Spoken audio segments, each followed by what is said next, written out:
Welcome to Lost Girl Therapy, where we work on getting you back to you. Today we are talking about anxious and avoidance in partnership with each other and ways to move towards secure attachment. One of the most important things in order for anxious and avoidant partners to begin moving towards secure attachment is communication. And before you move into the space of communicating in a way that is effective for both of you, you have to first identify how you communicate in general.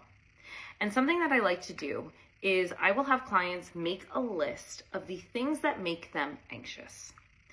Now, for an anxious person, this might be easy.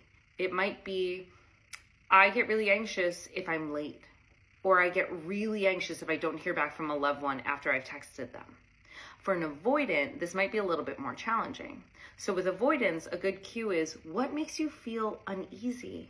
What makes you feel unnerved? What are situations that really just kind of make you feel kind of uncomfortable and unsteady, and you would prefer to move out of them? And when you have your list, when you've identified the things that start to stir up triggers for you, you then sit down with your partner. Now, I know it might sound weird because it's challenging to sit down with a partner and say, here's all of the things that make me anxious, because you're expressing vulnerability. But the key here is not moving into the step of changing with action. We'll get to that. The first thing here is to develop a shared awareness for what makes your partner uneasy. What makes them anxious?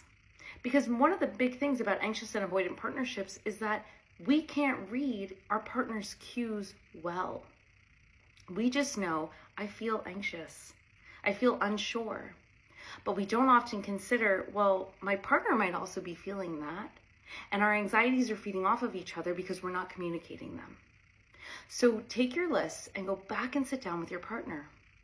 Review the things that make you anxious and discuss them.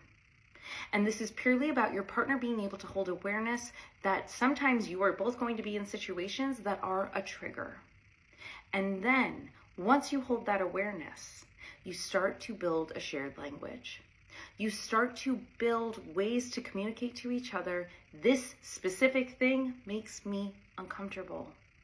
And then you work together to resolve the anxieties. Because when you are moving towards secure partnership, it is not enough for one person to start resolving their anxious tendencies if their partner also holds them.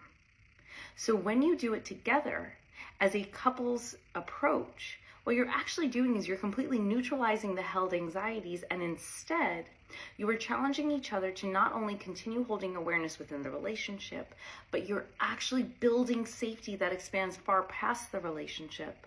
Because suddenly you have a partner who sees you and hears you and understands you. And so when you are out in the world and you are in situations that maybe perhaps you're not together, but you're in the same room, you are attuned to each other. You can pick up on the signals that say, hey, this is triggering for me. Here's what we can do about it.